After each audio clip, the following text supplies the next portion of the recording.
We're at 1 minute past 10. We have over 200, 300, 400. I'm seeing it jump up now, people joining us. So we are literally testing the boundaries of digital engagement in action. And as we begin today's session, I just want to say welcome to the PropTech Engagement Fund Round 1 Showcase. My name is Bridget Wilkins, and on behalf of the digital planning and wider team at the Department for Levelling Up Housing and Communities, it is so exciting to host today's event and facilitate what I think will be a really interesting discussion between both our panel presenters and also wider audience here joining us today as well. In the spirit of digital engagement, we'd love this session to be as interactive and as open as possible.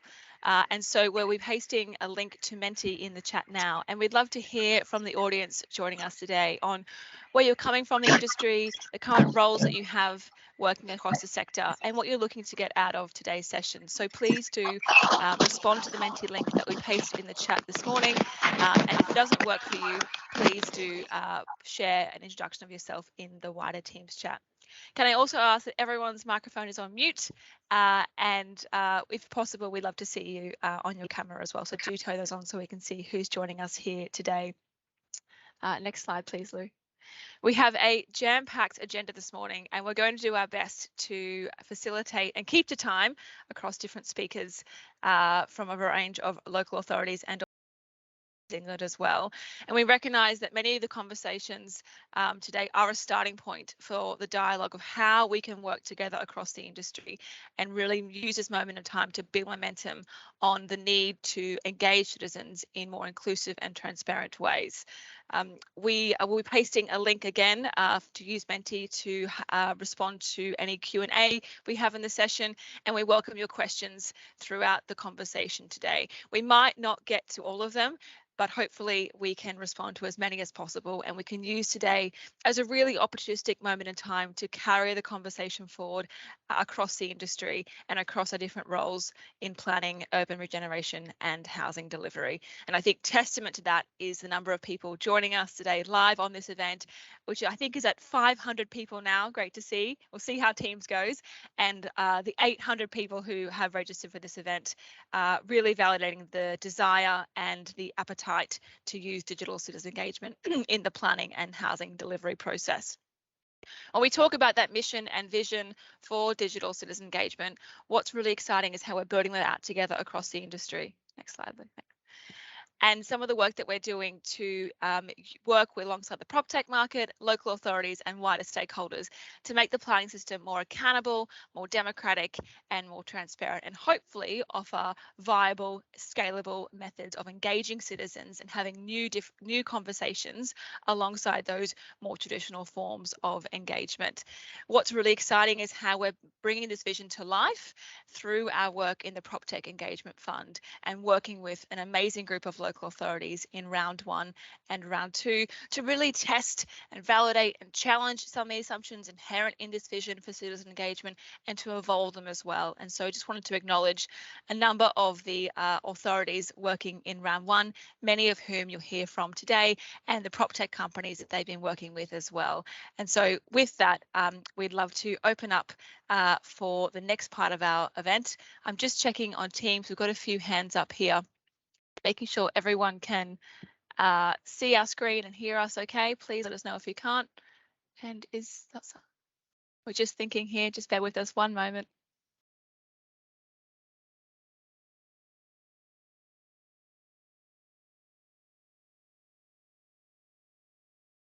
Brilliant. Thanks, everyone. We're just seeing how Teams is going with 549 people at last count. And so with that, we'd love to open it up for a wider conversation and hear from local authorities who are joining us here today and begin our LPA Showcase. First up, we have Joanna from Cotswolds. Joanna, I'll pass to you for the first presentation. Thank you very much. Thank you, Bridget.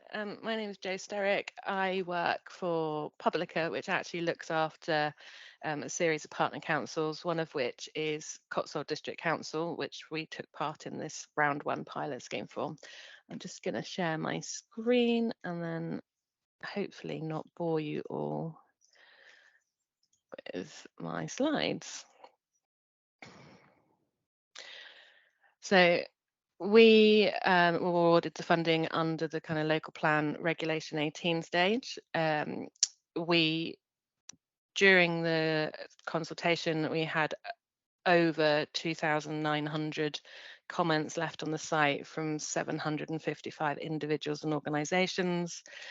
Also during that 6-week period, we had over 6,500 visits to the consultation website, which sort of represents approximately 7% of the district's population. I'll show you the site quickly.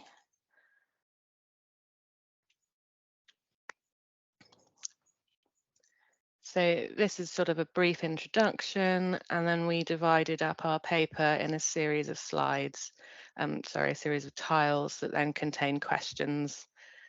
You can see the numbers of comments we had. You can see how many people liked other comments. If you were an individual and you wanted to go in and see what other people have said, you can just click on that little button and then read away.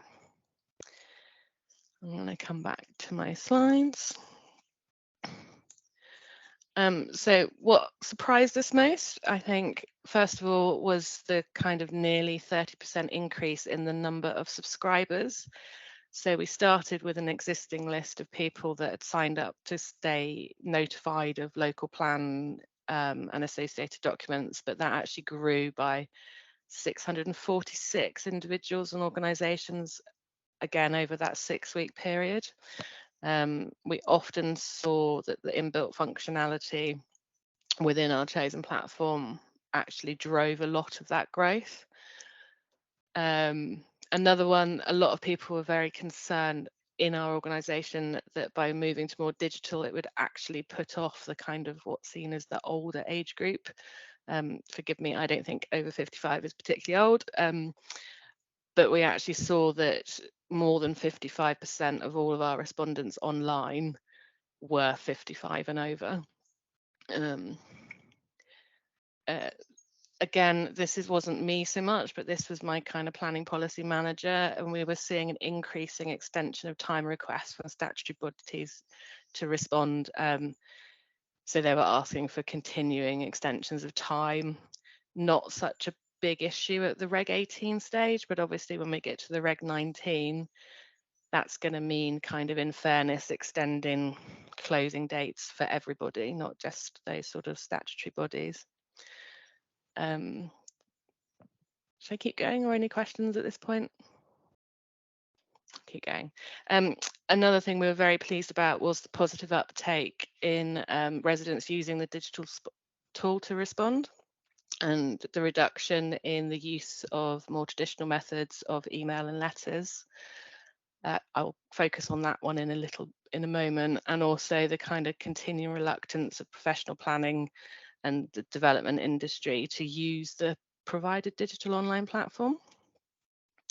So focusing a bit more on that kind of stat around the take up of using the new digital engagement platform, when we did a direct comparison to the last time, although it was quite a few years apart, of the similar issues and options consultation, you can see from this graph here that it's almost a straight swap in the methods used to contribute. And overall, that represents a 74% decrease in respondents using email and letter to respond, which actually, when you start thinking about that in real terms and the kind of burden of admin to enter all of those representations into a system before you can analyse, that actually really works out as a 74% decrease in officer time that's required to enter those types of responses.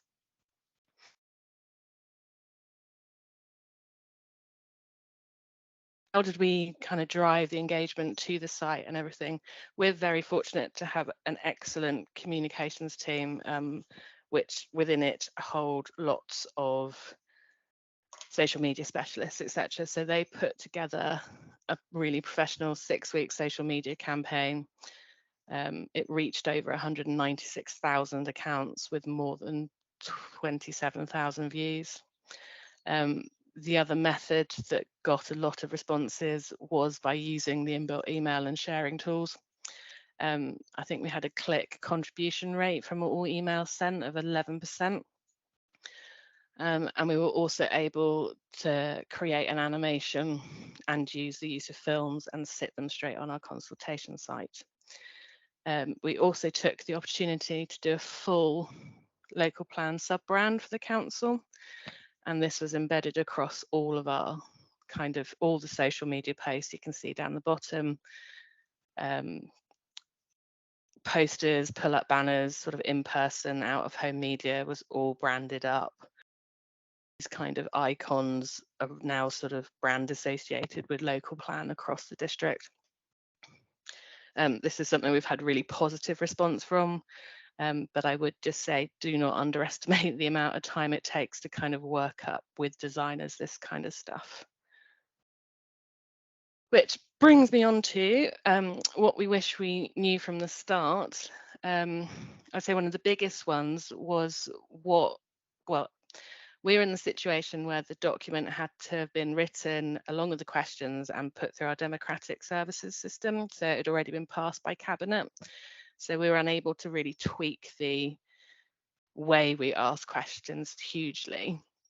So if we knew what the system was capable of before we'd written the document, I think we would have come at it from a more simplified version and also asked more data kind of output-based questions rather than the more traditional free text. Again, as we kind of went from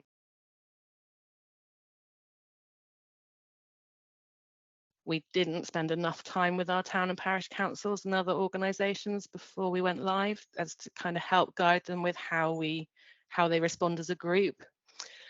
So that's something to definitely bear in mind. We were able, though, to kind of max out the flexibility of the system and add an additional place for town and parish councils and organisations to respond with extra guidance in there for them on the site during the consultation. Again, this is more sort of as a tension between the planning professionals, and that's about how far you feel you really can simplify the content down on your sites without being criticised, about hiding information or being misleading, but also without overcomplicating and bombarding people with too much information. Obviously, there's also the fear that if you don't ask enough or give people enough information, then that could actually catch you out by the time you get to examination.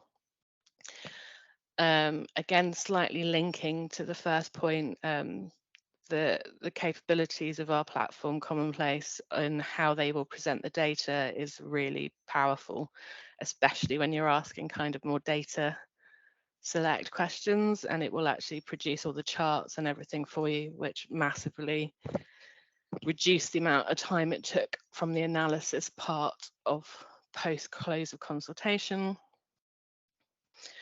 I would also say that be aware that it takes a long time and it takes a lot of investment into creating easy to use, simple, attractive content. And I kind of wish we'd been a bit more aware about the time that it takes to make things look visually engaging before we started. And that's me. Joanna, that was brilliant and perfectly on time. Thank you so much. You get a gold star. Thank you for running through that. I know we've had some chat here around some of the slides freezing, so we will be sure to share this with anyone who wasn't able to see that. But thank you for running through and keeping to time. Much appreciated, and we'll respond to some of the questions. I'm not sharing my screen anymore, am I? No, you're not. No, you're not. Perfect. Thank you so much. No problem. Thanks, Bridget. I am just going to go quickly back to Simon Gallagher, who was with us at the start, and because we were having some Teams issues here, weren't able to bring in. So Simon, I'll go to you, and then we can go to the team at Chesterfield for the next showcase. For those joining, Simon Gallagher is the Director of Planning Reform at the Department for Levelling Up, and it's great to have him here this morning just to share briefly some opening reflections on how this work is informing the wider Levelling Up and Regeneration Bill agenda. Simon, pending teams working, over to you.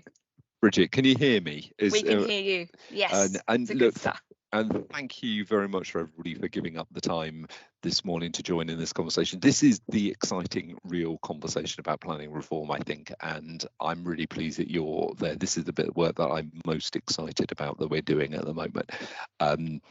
You know, there is things we need to do to the law, obviously, but the really exciting things that we need to do are bring planning services into the to seize the benefits of new technologies. Let me just say a little bit about that. But if you look at what has happened to public services across the last few decades, they have been transformed almost beyond recognition, whether you look at sort of how you do tax returns for those of you who are lucky enough to do that, or universal credit applications or tell us once services. You know, these things have moved on light years in very different ways. You know, it's probably not the fashionable example at the moment, but passport services, how those work now in comparison to what they were sort of 20 years ago. It's been transformed and made user-led, and it's designed for the benefit of the applicant, not the benefit of the service that's being provided there. I think there's a massive opportunity to do the same thing for planning. This is one of those key services. It doesn't affect everybody in the country at all times, but it affects a lot of people, and development in your area affects almost everyone. So I think this is a real chance to seize the best and of technology, but also work with this sort of community, both of local government and the tech experts, to see if there is a way we can do this in a really exciting way. And I'm proud of the work that the team are doing and are curating, but I'm most proud of everybody who's on this call, who's sort of engaging in this, because I think there's a real thing for the UK in that if we can be one of the first people to do this, this will also help create some world-leading tech companies that will be able to sell their great services around the world. The bit I just wanted to say is, you know, the way I'm thinking about what we're trying to do in digital services for planning is in three buckets. There is a bucket which is really about the core of the planning application process, where so many local authorities are tied into old systems which are producing quite a dated process with a whole load of problems that come out of that, and it is designed not around the user or the applicant. It's almost designed around the provider there, and I think there is something where we can modernize those services, design out costs, design out rework, design out rekeying, and deliver some real efficiencies. And I think that is great. We can also, in doing that, unlock so much data from those services and make that available to everybody in the country, so that the planning goes back to what it was originally, as a great source of data and data science. The second thing I think we're trying to do is those local plans that local authorities are producing, to move those away from being hard, you know, paper-based documents locked away in PDF files, to being actually sets of data that are capable of being used and engaging, and for people to understand what is happening in their areas. And I think that is, you know, our vision is for plans to be not lawyers' documents written on PDF files and put on shelves, but to be actually the tool which is engageable and understandable for the community, which I think is a really exciting step, and we shall see how far we can drive ourselves collectively along that. And then the final of my three buckets is, and that's very much what Bridget wants to talk about today, is really about the engagement side of things, in that one of the things about planning services, and which distinguishes it from sort of passport applications, is it's not just a bilateral transaction between the individual and the state. It's more about the community and how the community needs to engage and interact in that. You want to do something to your property or on a piece of land, well, it affects people around you. And so we need to bring those third parties into the discussion. And the really exciting thing, and it's great to hear that presentation from Cotswolds, others of you doing this, is how we can do that in a more exciting and modern way through new tech, which enables us to reach different people, including people who are traditionally not the people who engage with planning services. Can this really reach people with different backgrounds who aren't as au fait with complicated legally worded documents, and who have got it can engage in different parts of their time rather than turning up for meetings or things? It's, you know, can we do something here which really democratizes planning and really brings in different people's voices into this? But can we also find a way of doing this in a way that actually helps the community to come together and find it out where it agrees and finds consensus, rather than just having that sort of slightly polarizing debate that you get around planning at the moment, which is don't like or like, more often don't like. And can we use this to actually get people to actually have, in those sort of discursive and deliberative ways of coming together and find consensus about, we don't like that, but we prefer this. We don't want to do this thing, but we would really like it if it was like this, and this is our priorities. Now, those things are really powerful if we can get those, and we can really harness those things. And we aren't going to know those from Whitehall. We are only going to know those if we can tap into the wisdom of the crowd. And gosh, we are a crowd this morning. And sorry for the pains of teams in this moment, but that's why I really want to tap into this group. I don't know what this looks like. I have no idea what good looks like. I have no idea what great looks like, and I have no idea what is going to work. We're only going to find that out by testing, by experimenting, and bringing in the best of the public and the private sectors to bring it to work. So I am absolutely delighted we've got this discussion today. Bridget and team are doing brilliant work to curate this, but I really want to emphasize that this is not government doing stuff and doing it to you. We're going to sort of help and curate, but our job is to create this community of practice who are interested in this space, to try lots of experiments, accept that some of them will fail and won't work brilliantly, to build on the best, and so that in 5 years' time, what we've got is something that is really working for all of our communities. So with that, I'm going to shut up and hand back to the people who've know much more about this, and hand back Bridget to get you and the team to do this. I'm really excited by this work. I want to wish everybody in this a good discussion today. Please get the conversation going between yourselves. Please do share expertise in this one. This is, as I say, where our job is just to convene, bring you together, and encourage and share some of the ideas. Back to you, Bridget. Thank you so much, Simon. Brilliant, and it's great to hear of the wider ambitions there across the team. So thank you for joining us this morning. And I think that's a great segue into the next presentation from Anthony and Alan from Chesterfield, where they were having a really interesting case study looking at planning data and using PropTech and a digital platform to engage different members of the community to inform their local plans and call for sites. So Anthony, over to you. Hi there, thank you very much. Hello everybody, lovely to see everyone. Thank you, Johanna, for your last presentation. I'll see if I can make the tech work. Can you hear me okay?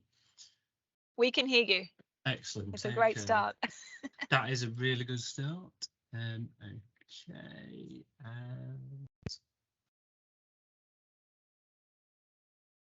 Can you see my slide? We can see your slides. Oh, brilliant! Hallelujah! 2 gold stars. It's all working. That's it. I've succeeded. I can go home now. Smashing. So I'll try to stick to 8 minutes. So my name's Tony Wallace, Principal Planning Officer at Chesterfield Borough Council. It's a market town in Derbyshire.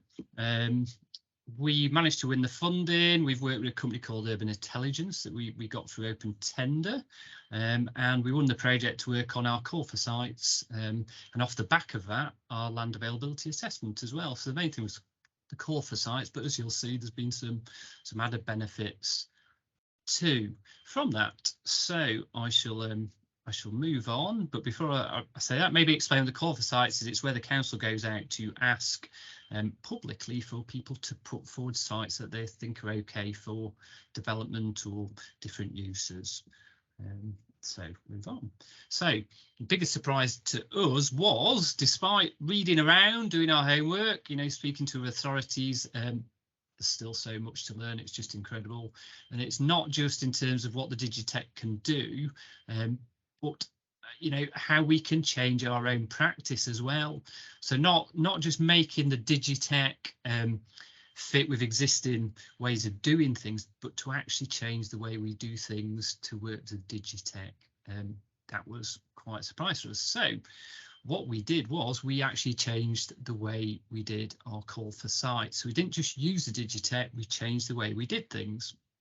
The way we did this was, we had a website, we did traditional notifications by letter, we did a lot of social media repetition, but we had from Urban Intelligence some software that allowed us to have this landing page, and we created a different route for members of the public to put forward sites as part of the call for sites. Now, traditionally, the response we got would be landowners, agents, developers that have to fill in quite a long form.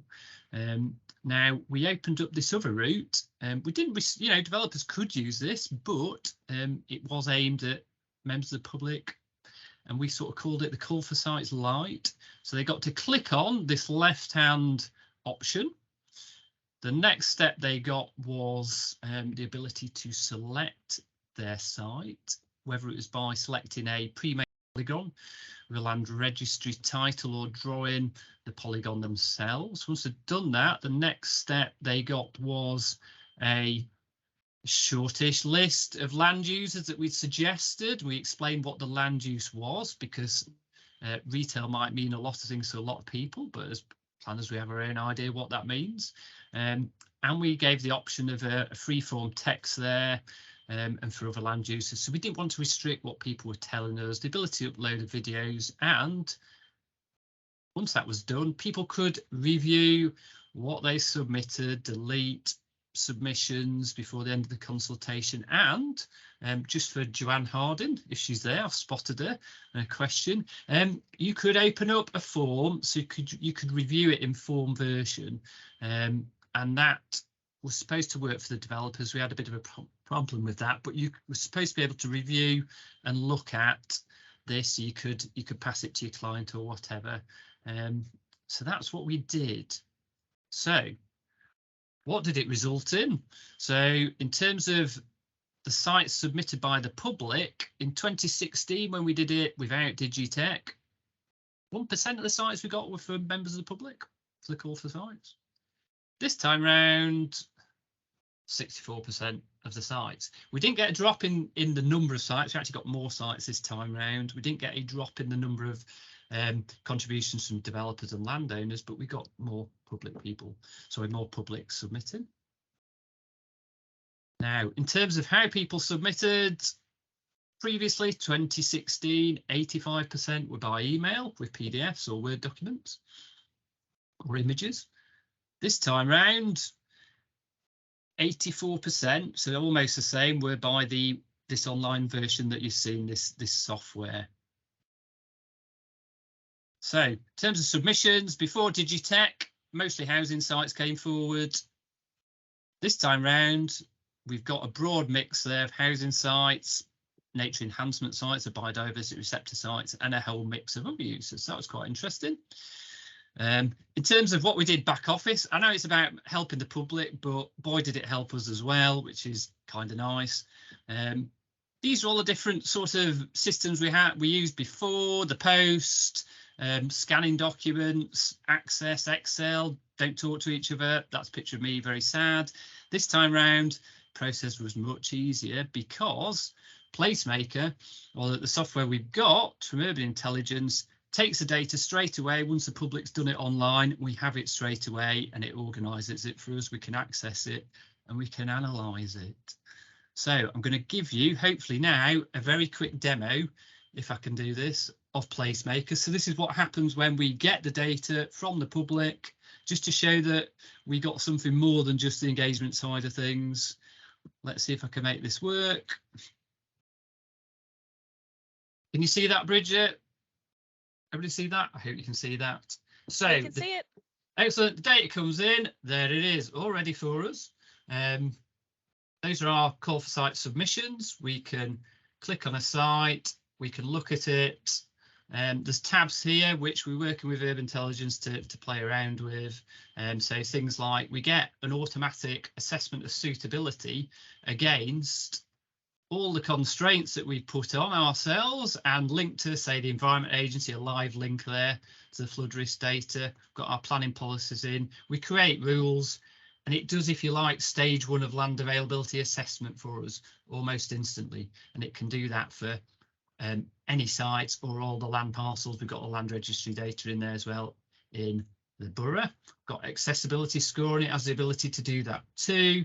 And it shows us, if I do this without showing the phone number there, it shows us the data that's come in from the public or the developer, their agent as well. It's all there for us on our call for sites form.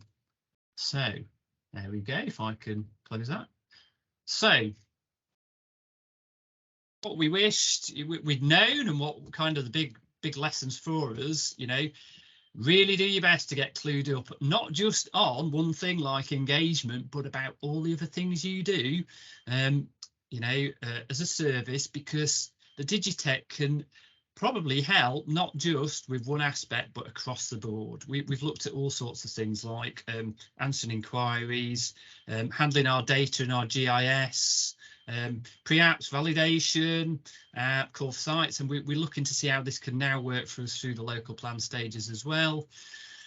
Also, give yourself plenty of time if you can. Don't rush in terms of getting the software and having time to test it and agree with your provider to do the testing, perfect it before going live, and remain agile and get on top of any problems that happen while you're doing the consultation straight away. Talk to people and do the user feedback before, again, before you do it and while you're doing it, and change things based on that.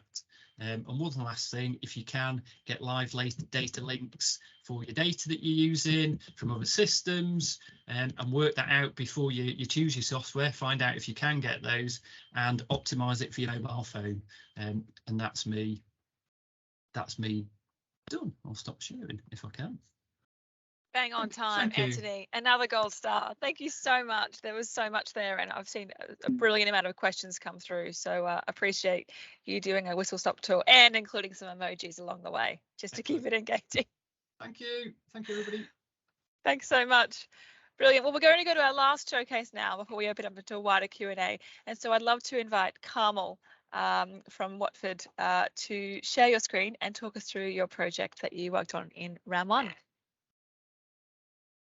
Morning all, I'm Carmel Huntley from Watford Borough Council. Just going to share my screen now. Can you see that? We can see it. Okay, great. Okay, it's not letting me turn my camera on for some reason, but I'll go ahead with my slides. Okay, so I was a project manager for round 1 of PropTech Engagement Fund here at Watford Borough Council. So we started last October and it ran till April this year. So we were focusing on planning publicity for DM, and we wanted to explore using digital tools to make it radically easier for people to find out about planning applications and increase public participation from a broader audience of people. So the aim of our project here was to remove unintentional barriers that we believe prevent people from engaging with the planning process.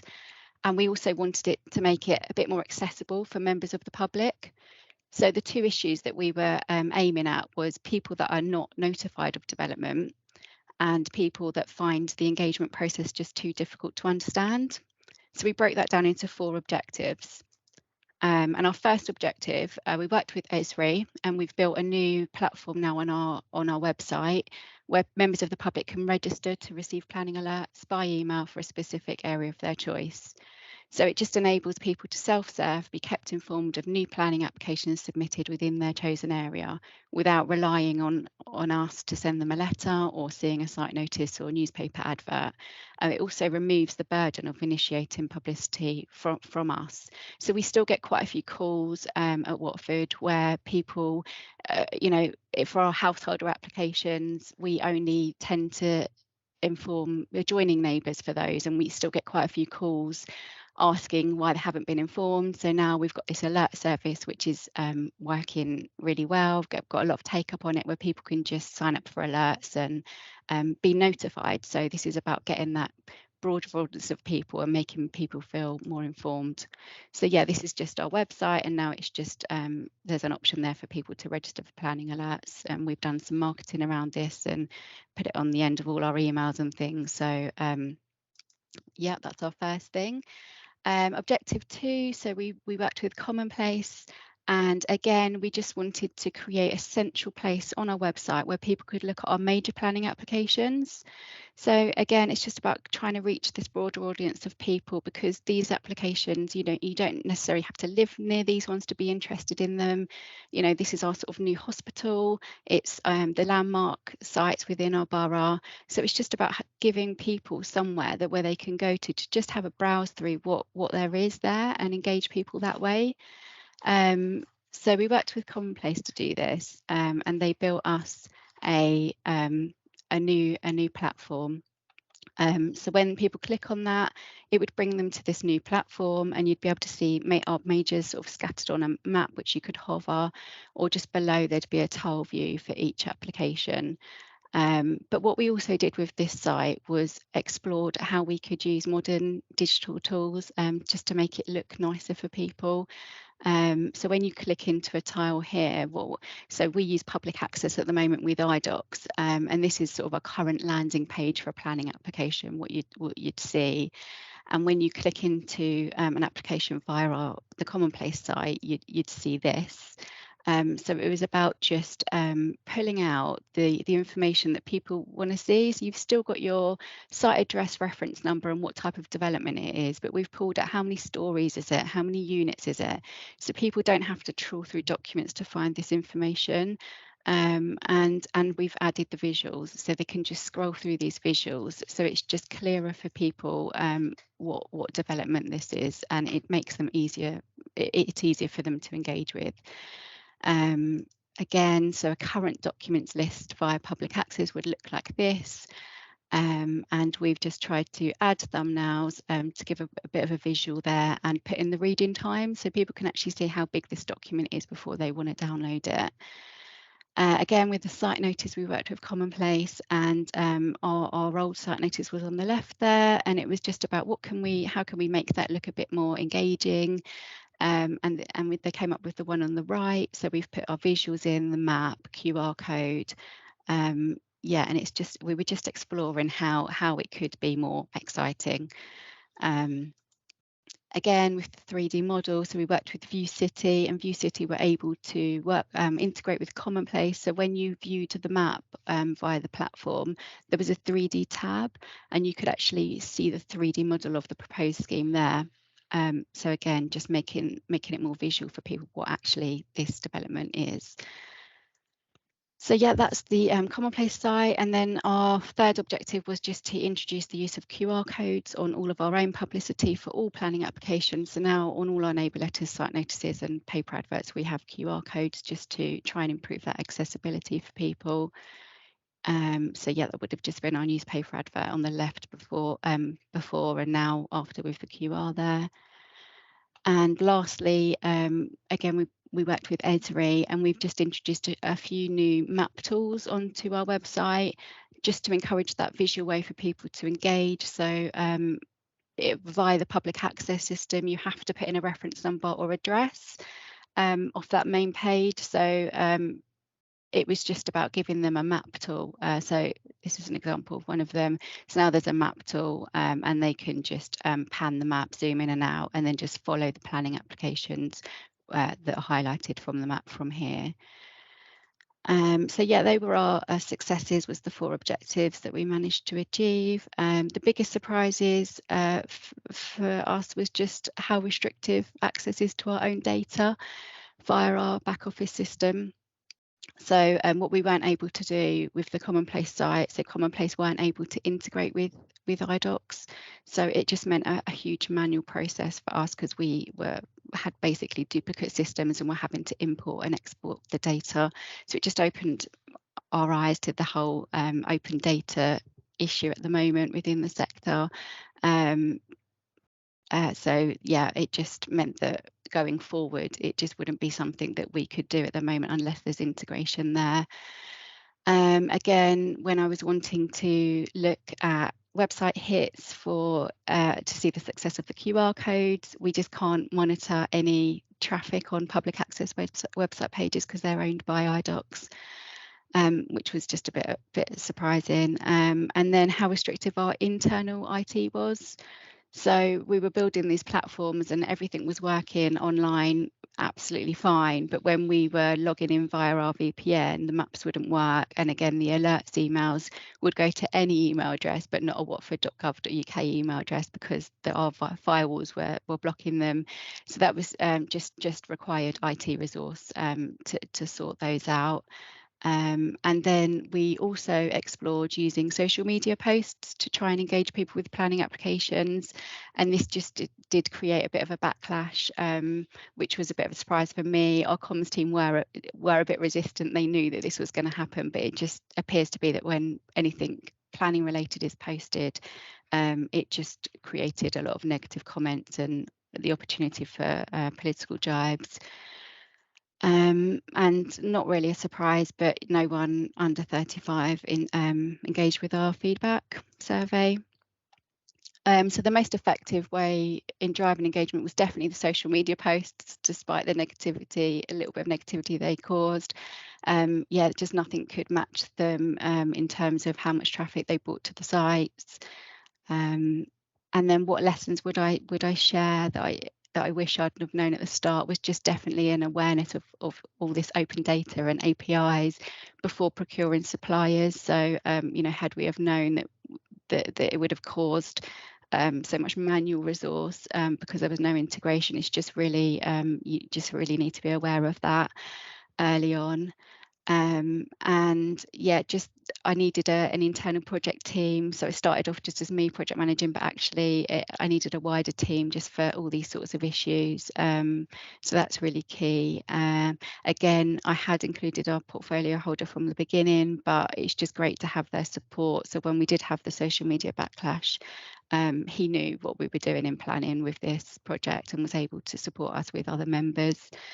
And yeah, I would have just invested in targeted engagement. So even like the age group there that we didn't manage to reach, the under 35s, I would have invested in some targeted engagement with an external company to deliver that. And just lastly, just to finish off, just a bit of community feedback was that whilst the digital engagement tools are welcomed, very much so, there were obviously comments that they shouldn't replace traditional methods that are still very important for some people. People like to see a site notice on a lamppost. And definitely visual engagement is key for people. So where we did use images, pull out relevant information, QR codes, anything that was making it easier and quicker for them to understand the information or to access the information. Everyone just loved it, and we just had a lot of great feedback about that. So yeah, that's it from me. Thanks for listening, and I'll hand back. Thank you. Brilliant, Carmel, thank you so much. And can I ask our audience, all 600 of us, to, if you can, clap your hands for our brilliant showcase. Oh, wonderful. As we open up just for a really brief Q&A, and Carmel, thanks for Thanks for whizzing through. There's, again, so much there, and we've probably only got about 5 minutes or so for questions. So we've been reading in here as a team. We will just go to, or briefly with 1 or 2, and then we can follow up as much as we can after the event as well. I wanted to go to Anthony first. I think there's quite a few questions here around automation and perhaps the time you think you've saved in that call for sites process using the urban intelligence platform. Are you able to share any more reflections on that piece and how you think you might be able to, you have automated that process? Yeah, sure. I think we saved about, in terms of the people submitting sites and faffing around with various different modes of submission, we saved about 2 hours per site. So we figured out we'd save 224 hours or something like that officer time for the submission that come in processing. So yeah, massive. Made it dead easy, really.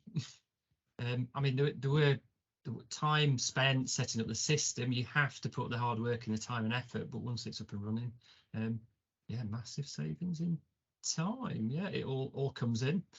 And I think the important thing is people being able to manage their submissions and agents being able to see in a Word document or PDF with the system, see what they've done on a web form, because a web form gives you a page at a time. They want to see the whole thing, send it to clients and share it and that sort of thing. But in terms of the public, it's allowed us to get plenty of responses that we'd have never known. And can I go off on a tangent and answer one of the questions, Bridget? Is that okay? I'll give you another 30 seconds. How about that? Right. One of the questions said, you know, basically, is the public sites that are coming rubbish, you know, basically, are they any good? Well, it wasn't the point, you know, it's people engaging. What they send in is data. We can report back to members. If people are telling us something about something, we can report that back to members. So, you know, that we found was quite a good thing, actually. Okay, I'll shut up. Brilliant. Thank you, Anthony. Joanna, I might go to you because I think it's an interesting segue. You had such an amazing level of response on the platform, working with Commonplace and the wider team. It'd be good if you could share any reflections, just looking at the questions that are coming through, just about the wider engagement and comm strategy that you undertook alongside building out that platform, and perhaps how that helped you connect with that broader audience. That's a lot. There was a large full-blown comm strategy that sat alongside this consultation, which I would check with the comms team if I'm allowed to share it, but I'm quite happy to share a lot of that. But we did do, it wasn't all just digital and social media. We did an all district mail out, so that was a flyer that went through everybody's door. There was a poster campaign across that was put up by our environmental services team. There were pull-up banners, there were in-person events. It was like throw the kitchen sink at it, really. So there is a lot of that stuff as well, which obviously all costs money too. So that's the very short and sweet version of that. But I can't, yeah, without the comms team, it wouldn't have been such a success, and they were able to help us like with the working with the designers and drawing up the design briefs, all that stuff. So that took a lot of, if you like, the pressure off of us from the build of the site and the more kind of digital content. Yeah, I think that's it. That's really interesting. Thanks, Joanne. I think we've seen a lot of that coming through in other projects for round one, particularly Grace at Wandsworth and a few others in round two, really focusing on that, you know, the value of good design and good quality comms and bringing that through. And I think testament to the results you achieved, Joanna, on the Commonplace platform is that wider strategy to almost wrap around that digital engagement piece. I'm going to go to Carmel for a question. There's been quite a few comments about QR codes. I wonder if you can share just a little bit more reflections on how that worked, and it's great to see obviously that you're scaling that across to other parts of planning information. But it seems that it's a burning question from the audience on your use of those and where they were effective, and perhaps also some lessons learned and how that wider engagement piece either did help connect with audiences, or to your point, you know, there's still a gap there, isn't there, with those younger audiences engaging, and perhaps there's some more work for us to do as an industry. Hi. Yeah, the QRs actually were one of the most simplest things of the whole thing. So because you can do them via we could do them via the uniform system that we use. So actually it was a really quite quick process, and now they're just automatically generated with the site notices as they would be anyway with the QR on. So yeah, just a really easy quick fix that makes us a bit more modernized for people that want to use QR codes. Yeah, had a bit of interesting feedback when we did the surveys because a few people said that they didn't know what QR codes were, and actually it brought me back because not everyone does know what QR codes are. So we then just put prompts in on our neighbour letters just to put a few sort of instructions on how you use the QR code. So that was a bit of a reminder that not everyone does know what QR codes are, and not everyone is going to want to use them. But when I did one-to-one testing with someone and I showed him it, you know, he thought it was brilliant, and now he'll use it. So this is the thing, like I think some people think they have to go into an app to scan a QR code. Actually, you can just do it off the camera of your phone. So it's just about educating as well, I think, but definitely allows people to access information quicker. So that was where we aimed it at. So yeah. Brilliant. Thank you so much. And there's still so many more questions coming through, but I'm conscious of time, and we will now go to the next wider panel discussion. Carmel, Joanna, Anthony, thank you again so much.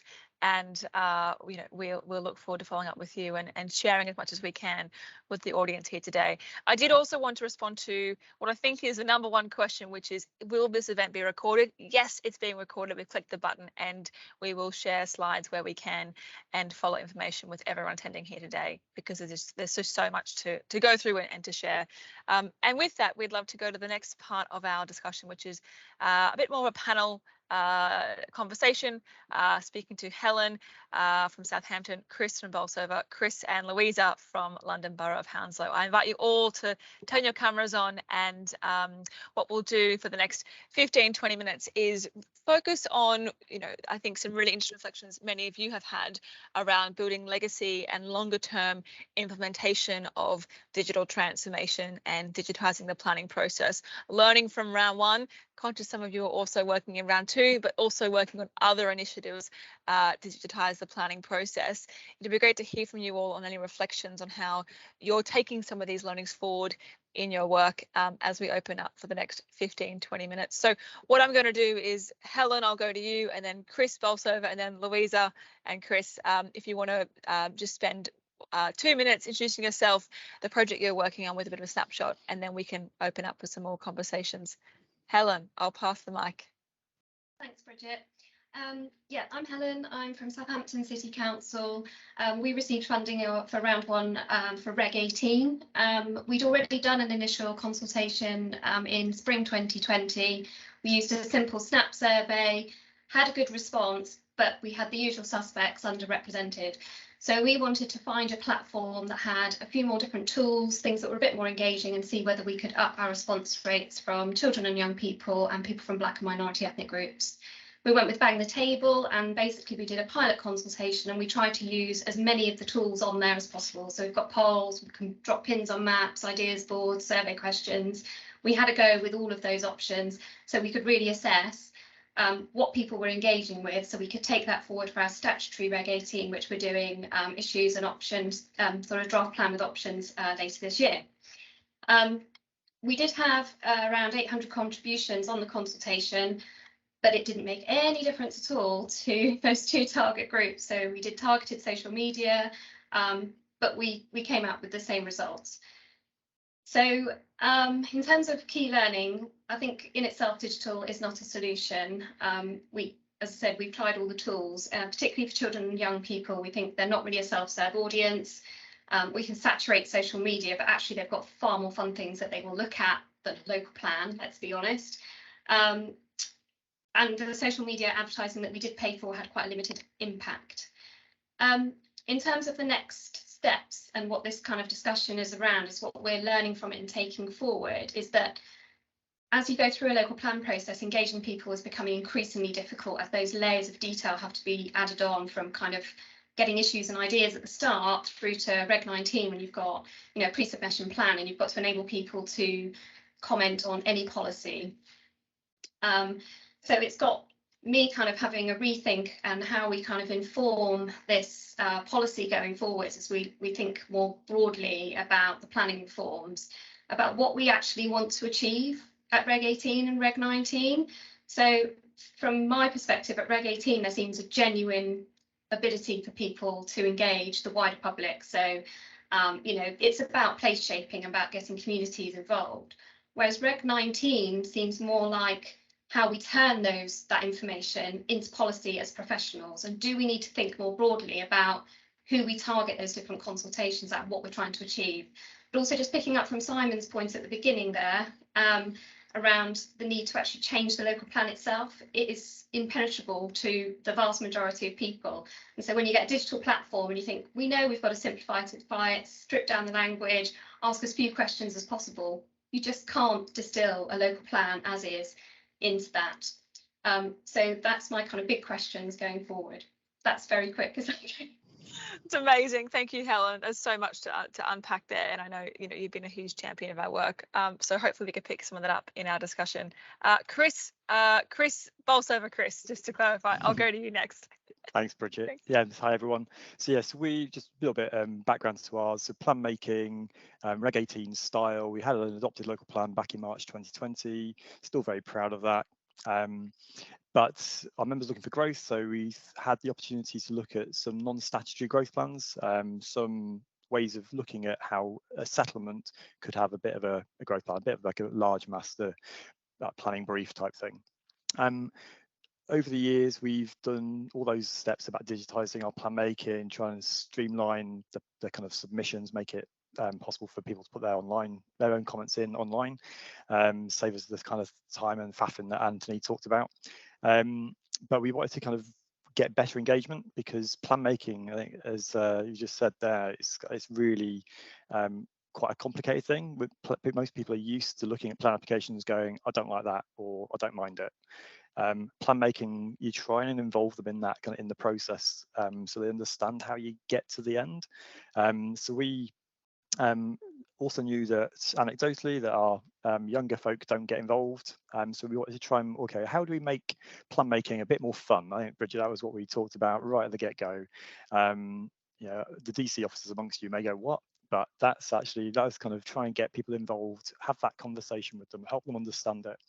So we did the procurement through PropTech. We secured the Future Fox, who have been brilliant for us.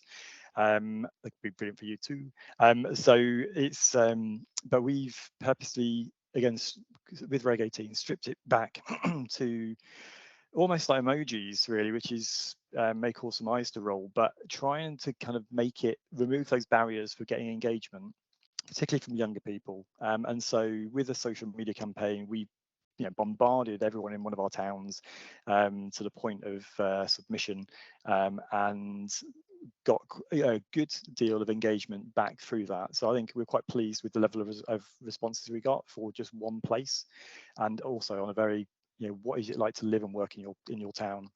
Now we've got them that dialogue open. We have, with the successful bid for round 2, looking at a much more kind of master planning style, where we can engage people in some of the kind of thoughts and how you build a site together, with the sneaky bit underneath of the trade-offs between housing will generate you income and infrastructure will cost you something. So that's why developments look like they do. That's why us as planning professionals make them, and that's why they turn out the way they do.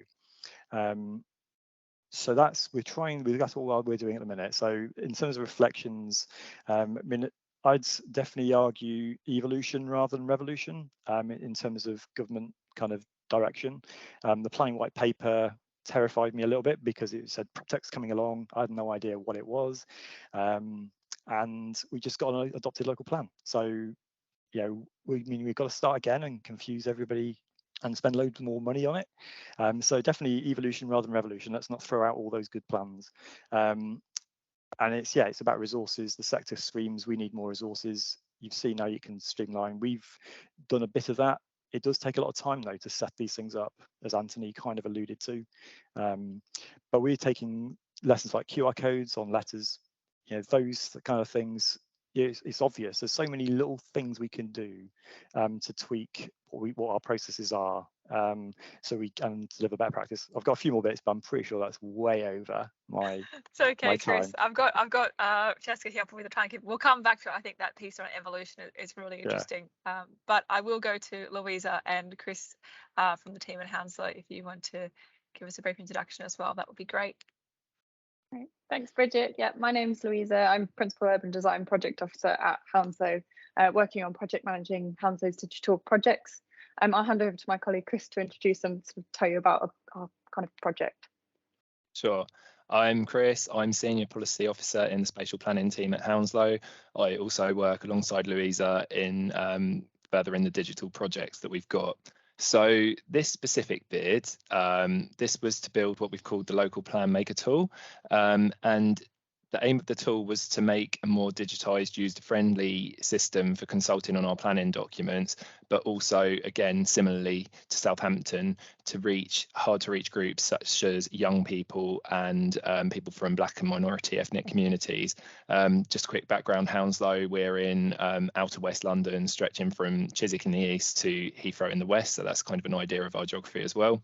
In terms of the document that we actually used to the platform to consult on, it was a character and design code study. So we used this instead of the Reg 19 plan because we've already kind of reached submission stage in our plan making. So that's why we used this document as well, because it had some parallels with that local plan document. And in terms of the future, we intend to branch it out to develop the tool further and branch it out to local plan documents and other planning documents as well. Through the consultation, we built a platform that was map-based and also had user journeys down the side. To help encourage participation, we incorporated multiple ways to respond to the consultation. So there was emojis, for example. People could also submit either photos or videos in response to the consultation, or submit a general comment as well. So there was options there. And another key aim was to really just consolidate information that was important to people rather than having to wade through reams of pages in PDF documents. So the platform was area based. People could select their area of the borough. There's 6 areas identified through the study, and then there's neighbourhoods within that, so people could select that information. And as we develop the tool further, we intend for a postcode search to be added, so people can just simply type their postcode and go straight to the area and see the information for that at the click of a few buttons. That would also be how we'd intend to branch it out through the local plan documents we'll consult on in the future as well. We undertook this work, we went through a procurement process, and we procured Urban Intelligence, who we've been working with to develop the tool, and we'll continue to work with Urban Intelligence to further develop the tool into the future to make those further additions that I've been talking about. And that also includes further updates and enhancements to the graphics of the design of the map, to kind of make a more seamless user story, and to include additional features as well, so that it's translatable to those other planning documents. When I hand back to Louisa in a bit, Louisa's going to talk more about the information and of the results of the consultation and kind of the targeted groups and things like that. So thanks. Thanks. Yeah, so through the kind of project, we learned that sort of representing things digitally and in that very local way is really important for people. So by looking at kind of their very local area, they could see the design codes for their, very small neighbourhoods, such as the height and density for those areas and the materials and the particular sort of vision. And that's what's really relevant to people and helps them get to that information very quickly and in a very visual way. So when people did use the platform to comment on their codes in their local area, their responses were quite focused on the information in that neighbourhood, as opposed to the kind of responses that came in through email, which were kind of your more traditional responses, sort of looking at things that may not be under our control, such as low traffic neighbourhoods, for example. So yeah, this project is something that we want to take forward in our future planning projects as well. So our local plans, our heritage plans, our infrastructure plans, and make them much more visual, and then that hyper local focus as well in people's particular neighbourhoods. So they can just click on an infrastructure tab and see at a glance what's coming forward in their area. And that will hope to get the message across about that planning is supported by infrastructure, and this is when it will come forward, and this is what we're planning to have. I think we do need to work a little bit harder to reach those kind of hard to reach groups, but we're working on this through kind of better graphics on the platform to try and make the maps more understandable to kind of non-planners and much more user friendly as well, and generally trying to overhaul the kind of user friendliness of the platform. And kind of at Hounslow, we're a very sort of digitally focused team. So we've already worked with Urban Intelligence to create that site identification and assessment portal that you saw earlier, that Chesterfield sort of have built upon in such an amazing way. And already with View City as well to create that, to create a site capacity calculator. So we're working to kind of look at all of our planning processes and work out how we can make them much more efficient. Yeah, so just some final reflections on what we've heard. Just absolutely blown away by the great success of the Chesterfield site tool, submission tool, that kind of massively increased the amount of sites submitted by the public, as opposed to that, you know, and sites submitted through that digital portal as opposed to the kind of PDF submission. That was an absolutely brilliant addition to the base placemaker platform. And also absolutely blown away again by Watford and the way that they kind of displayed their major projects as well, and really included information that people wanted to see at a glance. It just really helps to simplify a very complicated planning system, and giving people that range of options as well to find an application on different maps, and using it to view the documents and the View City model. And the site, you know, the site notice was beautiful and really super engaging, and with that QR code, just, yeah, really brilliant project. Thank you so much, Louisa and Chris. And I think we're all blown away as well. It's just so great to see all these ambitions and platforms come to life today, and to have shared that with you all over the course of the last 9 months for round one. I think there's a really interesting sort of recurring focus here around engaging those hard to reach groups. And I wanted just to spend a few moments on that in this discussion. Helen, I might go to you, and then Chris on this. Sort of any reflections or lessons learned working with digital platforms, but also a wider engagement strategy on what does work, what hasn't worked, and what you're looking to test, given that you're both involved in the second round of the PropTech Engagement Fund. Helen, I'll start with you, and then if you want to pass to Chris McKinney, that'll be great. No problem. Yeah, as I quickly said, that particularly with children and young people, we've kind of learned that they're not a self-serve audience, and I'm now working closely with our youth engagement officers to see how we can take some of that digital content into more formal settings, whether that be in schools or with youth groups, so that they're with their kind of friends and they're doing it together and having that discussion together. Because independently sat looking at your tool, it could be really fun to do, but they're unlikely to do it on their own. So it's still using the tools, but using it in a group setting. With Black and minority ethnic groups, we have had feedback that language can be a particular barrier. So the digital tool can help with translation, but again, with some technical language that can be lost. So it's really about stripping out words wherever possible.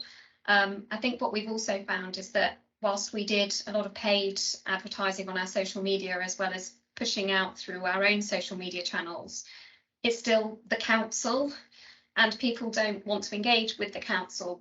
But we know that communities have their own local social media groups. And so what we're working on at the moment is trying to tap into, via kind of all the networks that we have within our council, into that kind of those networks on the ground. So for example, tomorrow I'm going to a conference with our housing tenants where I can go and ask them, how do you want us to speak to you? How do you want us to do this? And what communication channels shall we use? And what little Facebook groups have you got that people will look at, because they're from trusted sources within your communities rather from us? So yeah, certainly still involving the digital, but as I say, it doesn't suit all, and we need these other layers of stuff to add on to it to improve there. Chris, I'll let you add to that. Sure, thank you. Thanks, Alan. So yeah, we as a council, we've got Twitter, we've got Instagram. We used to have Facebook to kind of communicate, but then everyone slagged us off on it, and we decided corporately to ditch it because we didn't like what they were saying, presumably. So it's going to be one of those things that's kind of, it's another tool. It's not going to be the only tool. It's not going to replace things. I mean, we've used with the Future Fox their specialist partner, the Quick Fox, who do a lot of social media campaigns, and this is, you know, really eye-opening stuff for us, because, like, you know, I've tweeted before, but, you know, running a campaign is quite a different thing. So what we've essentially found, we've done we're gearing up for the second stage consultation now, which is a lot more complicated around the subject matter and the amount of time potentially someone might need to take to fill in the form or to play our interactive tool. And the expertise says you'll get a massive drop off, and it's like, well, why is that? It's more complicated. It's going to take more time. People on their phones, it's a way of reaching them clearly, but the more complicated you put stuff to them, the more likely they are to scroll past for something much more kind of endorphin inducing. So it's a it's a real eye opener. And they're kind of, well, bluntly, you're going to get about 60 responses this way, and then you go, well, in some ways I'll settle for that because this is something quite new. So yeah, I think social media and a campaign, there's lessons in there about just in terms of like consultation. We would normally do comms at the beginning, comms at the end, and be busy dealing with it during and servicing the consultation exercise. Through the kind of, again, through the Future Fox and Quick Fox, they're saying, well, actually, you need to post stuff pretty much at least a week on each week time to keep it fresh. And you go, well, yeah, that's kind of obvious, isn't it?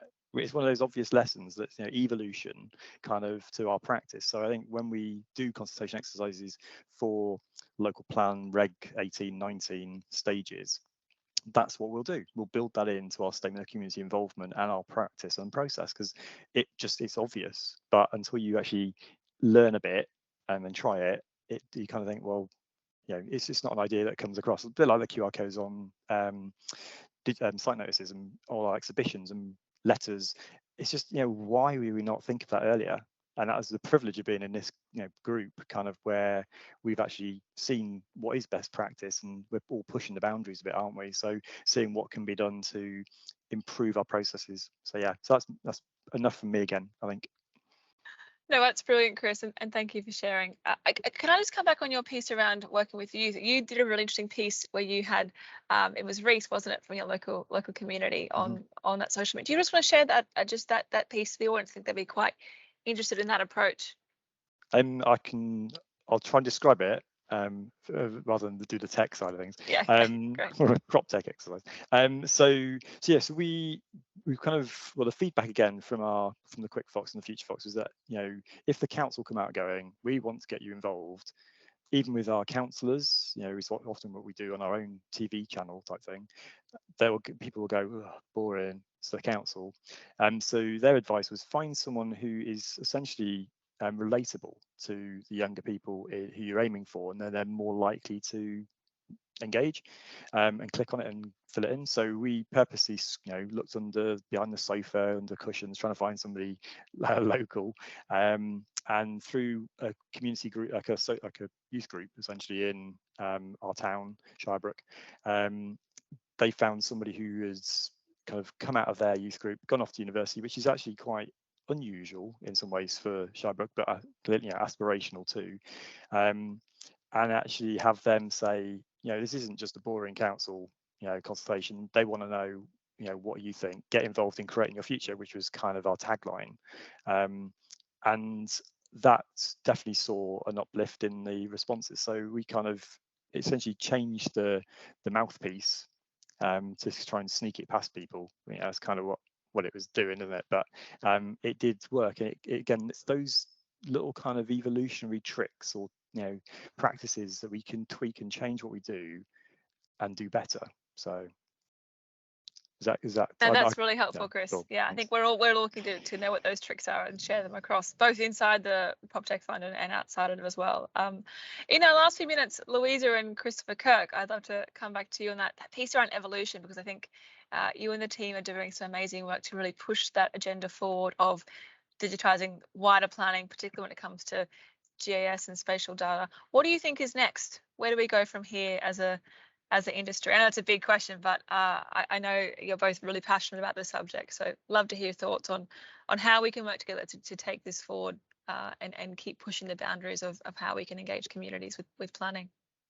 I think it's about having a range of tools. So it's about having what we call at Hounslow a digital toolkit. So that everything becomes more integrated finally. So we've got our consultation software that's digital now.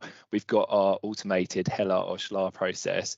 We're seeking to integrate those two together because there's crossover, because the SHLA sites, the Brownfield Land Register sites, the site allocations all can form part of a consultation in the local plan consultation software.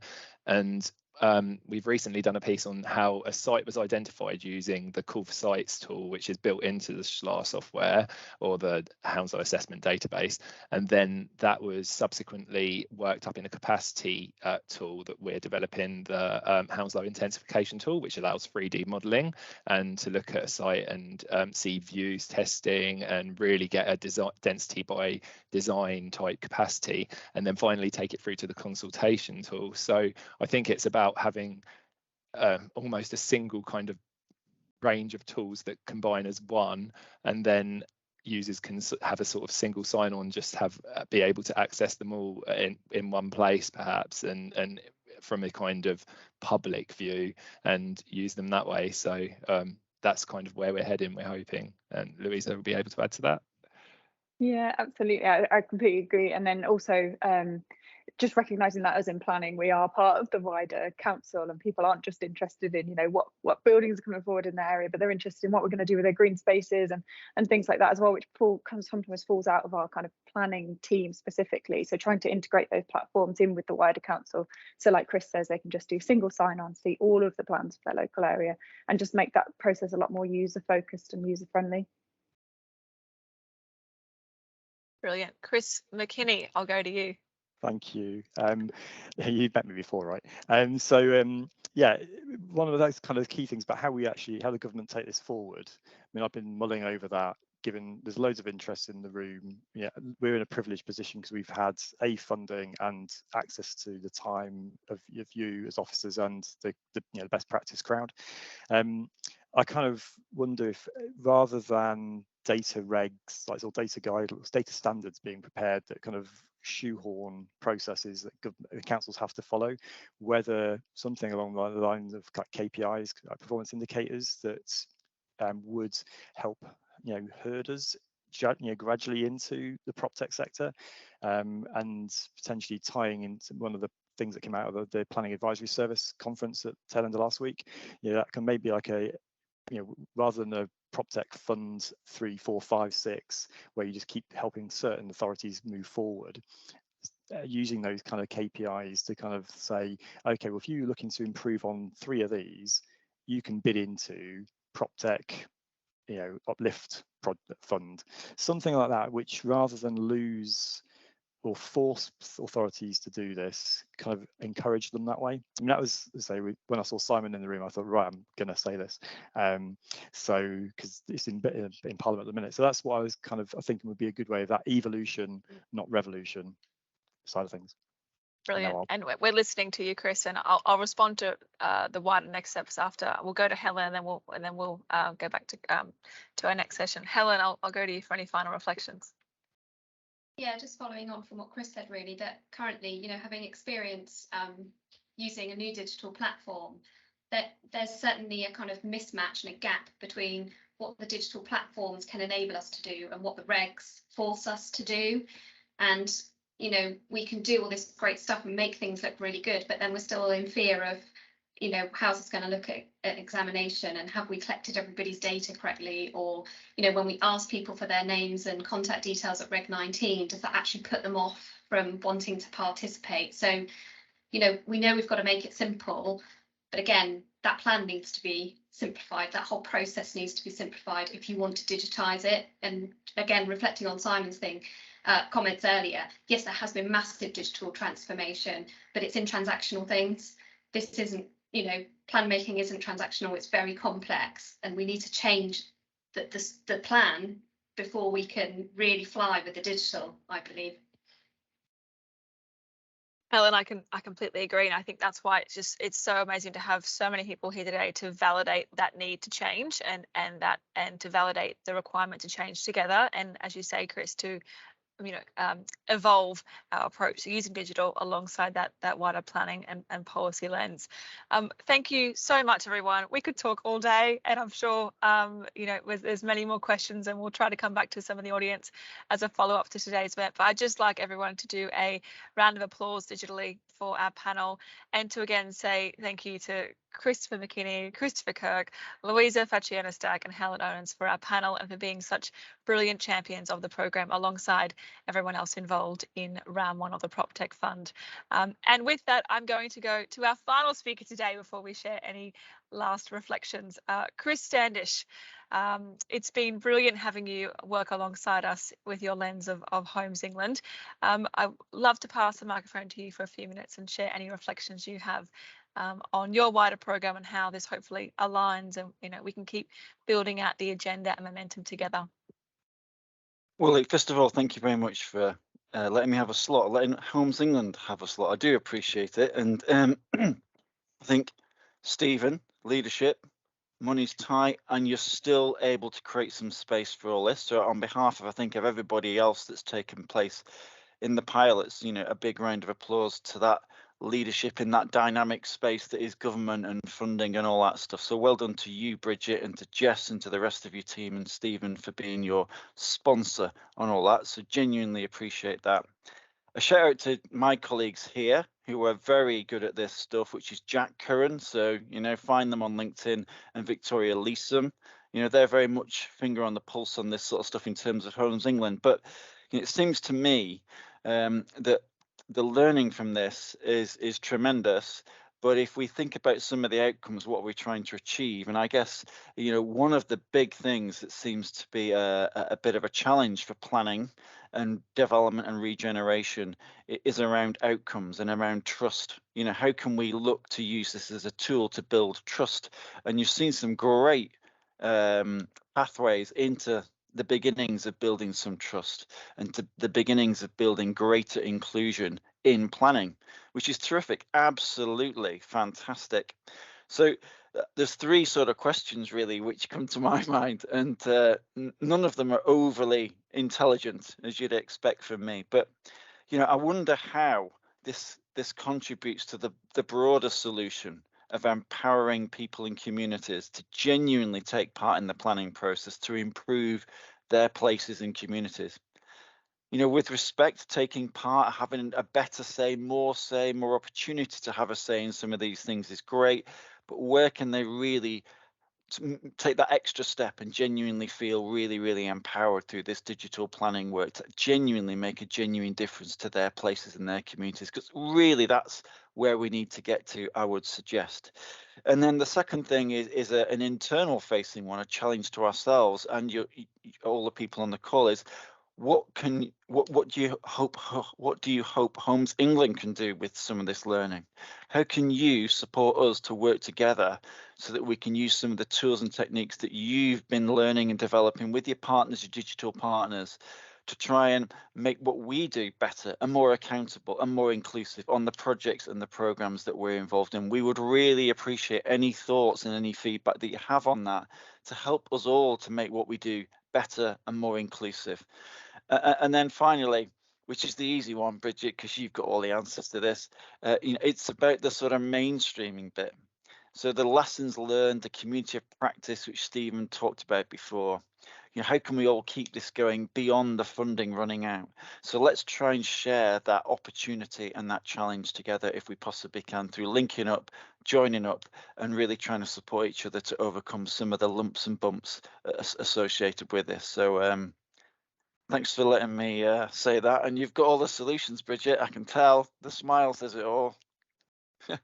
Oh, thank you so much, Chris. No, I think this is a team effort, and it's an industry effort, and I'll come to that in a moment with final reflections. But I appreciate you joining today, and also it's been great to connect with you and the wider Homes England team, and Jack and Victoria and everyone else, and just keep sharing and learning, because we really are at the start of this journey. So thanks again, and we'll bring you in for other conversations as well. Now you've done such a great plug of our program, much appreciated. So in our final few minutes, it's been a huge session this morning, and I think we're at over 100 questions from our audience between the Menti and the Teams chat, and there is so much to follow up on and respond to. I think just to come back to a few of the wider questions of where do we go from here, and how do we keep building on the momentum. Dan, I saw your question and tagged me in that as well. Just wanted to share a few of the wider next steps that we're working on as a team, and we'd love your support on delivering. The next is we are wrapping up round one, and this is us drawing a line in the sand of the amazing work that's been done with the local authorities and PropTech companies involved in round one. But we are working on round two, and some of you may have seen comms about that. We'll be sharing more across our channels over the coming months, and we just want to acknowledge the amazing amount of work that's also going into that program, working with 37 authorities over 28 projects, some of you which are here today. It's great to see some familiar names, and so we'll be doing another range of events in a few months' time as we keep sharing those learnings of those projects out across our wider community of practice. So round two is happening, and we'd love you to see you there at those events as they occur. Also, as Chris McKinney mentioned, there is a wider piece here around where the policy comes into play, and certainly that's part of the digital planning agenda of creating those digital powers within the Levelling Up and Regeneration Bill that will enable a more open and a more transparent planning-led and planning data market for us all to hopefully tap into as a collective industry. And so I just want to acknowledge the work that's being done in that space, and hopefully will create an amazing ripple effect for us all to have that more open and transparent approach to how we use it in the community engagement process, but also in terms of local plan making and other policy as well. And finally, in terms of the renewed focus on community engagement that was acknowledged in the Levelling Up and Regeneration Bill, as a wider policy team, we are laser focused on building out that community engagement guidance. There's been some really interesting suggestions from the audience today on what that looks like in terms of minimum standards, KPI, performance. We are putting our heads together on what that looks like, and we would love to engage with all of you and your teams in building out that guidance and making sure that it's really fit for purpose and can add value and build on the amazing amount of work that's been done over many years in this space, and hopefully enabled with technology as well. And finally, in the last minute, I just want to acknowledge the team behind making today's event happen. Lou, Cheska, Charlie on our side, these digital engagement events with 500 plus people don't just appear, and so just wanted to acknowledge all of the work in terms of logistics and event planning and making today's event happen, I think relatively smoothly, considering we are literally pushing the boundaries of MS Teams. And also the wider team, Jess Williamson, without you championing this work 18 months ago, 2 years ago, and leading the charge, Milan, Lawrence, Mayen, Rishi, Ali, Eloise, Bethany, Sean, Jen, there are so many people in the wider team, some who you haven't heard from today, but I want to assure the audience there is a team here, and we are committed to this mission. We are committed to turning this vision into reality. And that's where it comes into my final reflection for us, which is around everyone here today, because we have a team on our side. It's been great to hear from the team, some of the teams today, but this is a collective mission for us all across the industry to work together to take the future forward, to build on the dialogue and create a planning system and a housing market that is more transparent, that is more accessible, and that is enabled by the amazing benefits that PropTech has to offer. And so I encourage you all to stay curious around the role that PropTech has to play in your day jobs and across your teams, to share the learnings that you've heard today with your wider colleagues across your networks, and to keep thinking about how we can use technology as people in planning and a variety of roles to create that more transparent and equitable and inclusive housing market and planning system. Thank you all for your time. I'm going to give us an extra minute to catch our breath and hopefully cool down with a cup of tea. We'll be sharing a follow-up survey for everyone involved, including the recording to today's event and the slides. And I just want to say thanks again for our amazing speakers for taking the time to share their projects with us. And thank you all for your time this morning. Have a great day, and we look forward to seeing you at future events.